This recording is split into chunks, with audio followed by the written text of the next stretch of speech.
5 Jake E. Lee riffs, 1 Jake E. Lee amp equals awesome Jake E. Lee tone. Let's kick it off with the original Badlands album, Highwire.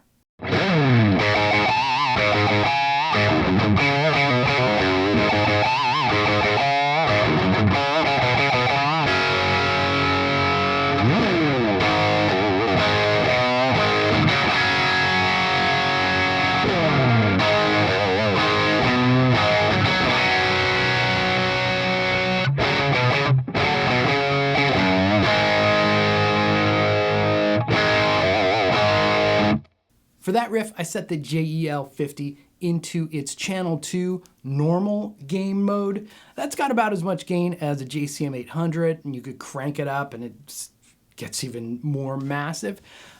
Riff number 2 is Waiting for Darkness off of Ozzy's first album with Jake, Bark at the Moon. I know this is a controversial move here because Bark at the Moon, right?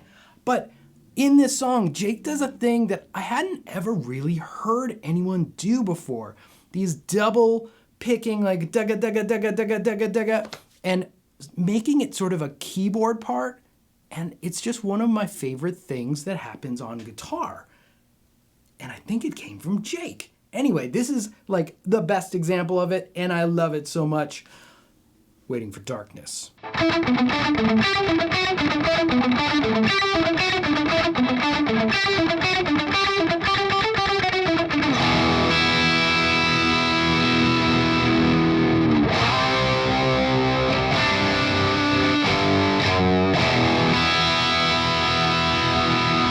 For this riff, that JEL-50 went into the more gain mode. It's you pull out the gain knob on channel 2 and you get another channel of gain that's like, oh, hi-ya!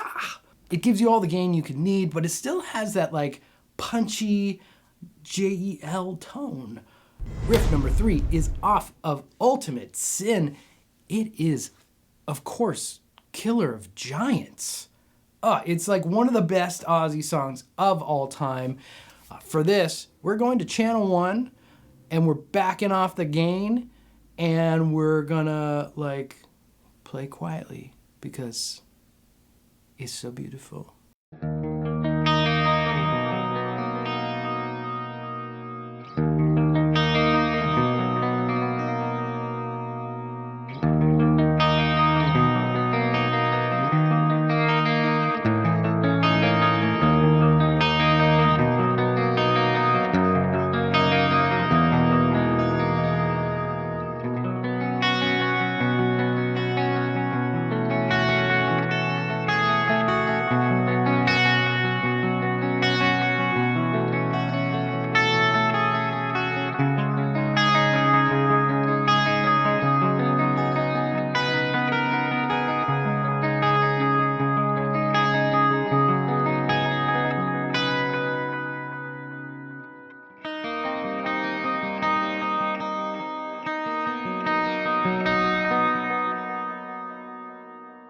That channel 1 is incredibly versatile, and if you're the kind of person that can crank a 50-watt amp, you could get some serious like balls gain on it. So yeah, don't sleep on channel 1 if you want some dirt too, like it'll deliver the goods. Riff number 4 is from the second Badlands album entitled Voodoo Highway, and it's not Voodoo Highway, it's Silver Horses. I love this song so much, and the riff is just Jake doing what Jake does. It's some fast moving, fast bending, heavy, heavy blues stuff.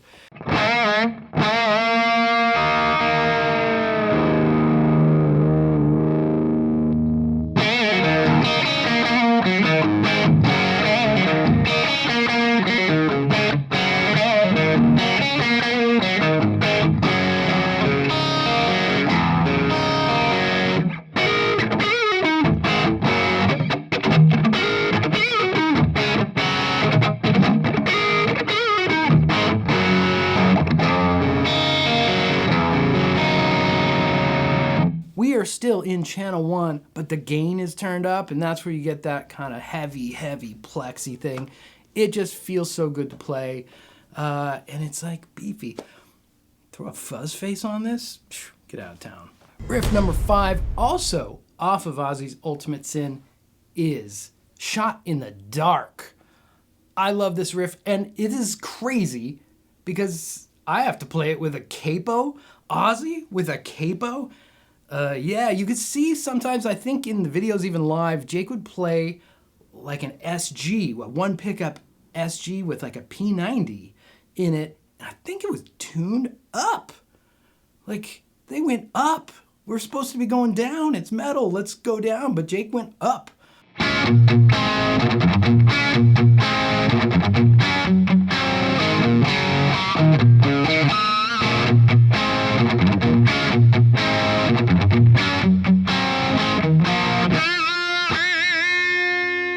For this one, we're pushing those mids up to the point where it's going to make a metalhead uncomfortable.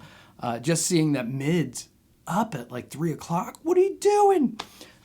I know I said 5 riffs, but we're going to do the same song again. So we're doing Zach, doing Jake, through the Jake head, playing Zach parts.